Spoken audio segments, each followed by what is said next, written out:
जरा सोच, अगर तू अपने बचपन में वापस जा सके तो, या फिर भविष्य में झांक सके जहां तू बूढ़ा हो चुका हो। सुनने में फिल्म जैसा लगता है ना, लेकिन सच ये है, टाइम ट्रैवल कोई कहानी नहीं, ये साइंस का हिस्सा है। आज हम चलेंगे उस रहस्य में जहां वक्त रुकता भी है और मुड़ता भी है। हम सोचते हैं वक्त बस घड़ी की सुइयां हैं, पर सच ये है, वक्त खुद एक डायमेंशन है। जैसे लंबाई, चौड़ाई और ऊंचाई होती है, वैसे ही टाइम भी ब्रह्मांड का हिस्सा है। हम सब वक्त में एक ही रफ्तार से आगे बढ़ रहे हैं, सेकंड दर सेकंड। लेकिन सवाल है, क्या कोई इससे तेज चल सकता है? क्या कोई वक्त को तोड़ सकता है? यहीं से शुरू होती है टाइम ट्रैवल की असली कहानी।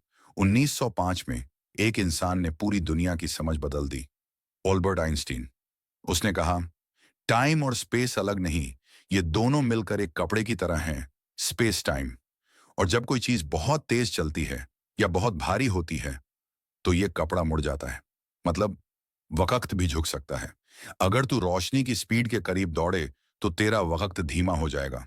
तेरे लिए 1 घंटा गुजरेगा, पर धरती वालों के लिए साल बीत जाएंगे। इस घटना को कहते हैं टाइम डिलेशन। और ये सिर्फ थ्योरी नहीं, साबित की गई सच्चाई है। अब सुन असली झटका। भविष्य में टाइम ट्रैवल बिल्कुल संभव है।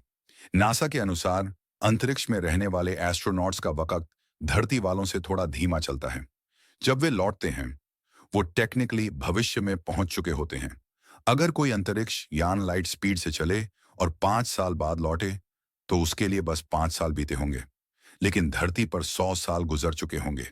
सोच, तेरा परिवार बूढ़ा हो जाएगा, पर तू वहीं रहेगा।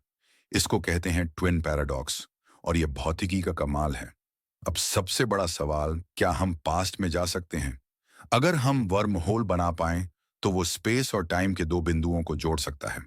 मतलब, एक छोर से अंदर जाओ तो दूसरे छोर पर अतीत में पहुंच सकते हो। लेकिन समस्या ये है, ऐसे वर्म होल्स बहुत अनस्टेबल होते हैं। एक पल में बनते हैं और अगले पल मिट जाते हैं।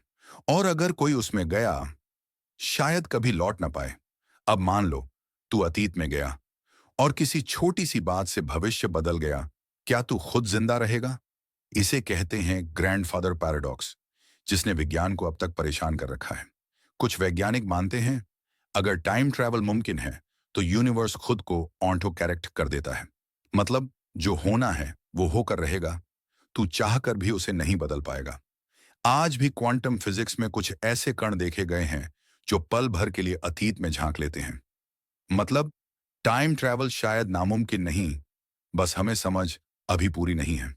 और जब वो दिन आएगा, जब इंसान वक्त में सफर करेगा, तो सवाल ये नहीं होगा कि कहाँ जाएगा, बल्कि ये होगा कि क्या वो लौटना भी चाहेगा।